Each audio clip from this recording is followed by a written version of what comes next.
Baik lagi dengan gua Jan and welcome to What's on Film. Karena pandemi, akhirnya Mulan itu dirilis di Disney+. Gue mau share nih, apakah Mulan rilis di Disney+ adalah wujud kekalahan dengan pandemi atau ini sebenarnya adalah uji coba taktik baru? Memang cukup mengejutkan ketika Mulan, film yang memang sangat gue antisipasiin banget nonton di IMAX, akhirnya ternyata rilisnya di streaming. Gue bukan antipati sama nonton di layar kecil, cuman terlalu banyak experience yang bakal kita lewatin. Sesimpel adegan epic yang harusnya soundnya itu bikin kaki bergetar, sekarang tergantung handphone lu. Kalau udah handphonenya gaming, kalau misalnya headset lu yang kabel mencuak kan sayang banget. Akhirnya Mulan dijadikan ujung tombak agar audiens itu subscribe ke Disney+. Karena kebetulan guys, Disney+ itu bakal rilis worldwide September nanti. Jadi cukup direncanakan juga kita nih sebagai calon konsumer jadi kayak ada sesuatu yang ditunggu. Karena untuk langganannya sendiri aja di Disney+ itu adalah $7. Kalau misalnya dirupiahin lo bayar sekitar 105.000.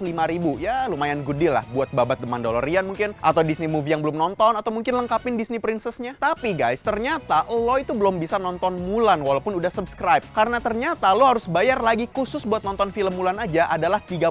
Itu kalau misalnya dihitung-hitung sekitar 440.000. Dan based on Variety itu adalah rent, yang berarti ada masa berlakunya. Ini sebenarnya cukup tricky. Sedangkan kalau mau dibandingin nonton di IMAX, at least lu tinggal siapin kurang lebih ya 70.000 buat full immersion, walaupun itu sebenarnya sekali nonton ya. Apakah itu taktik jitu atau kalah sama pandemi yang memang mengobrak-abrik industri film bioskop? Terlepas dari September itu adalah rilisnya Disney+ worldwide, kalau dari perilisan film bisa jadi ini adalah uji coba Disney dan Marvel. Loh kok Marvel? Kenapa mereka memilih Mulan sebagai opener film bioskop blockbuster ke layanan streaming? Karena jadwal mereka tuh udah mundur kacau pak. Tahun ini kalau misalnya pakai rencana originalnya, Black Widow itu harusnya rilis 1 Mei 2020 dan The Eternals itu harusnya 8 November 2020.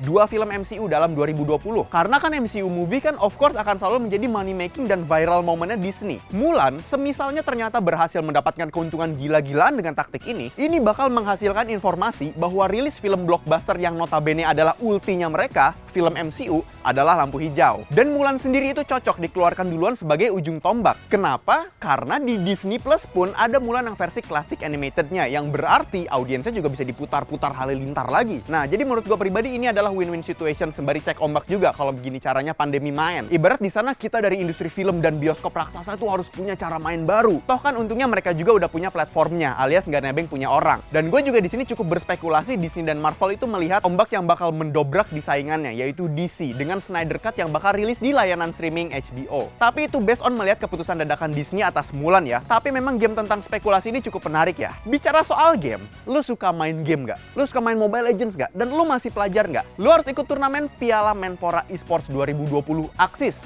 Dan kalau misal lu pengen tahu regulasinya gimana, cara mainnya gimana, hadiahnya berapa, lu bisa cek ke official websitenya pialamenporaesports.espl.id. Langsung aja cek.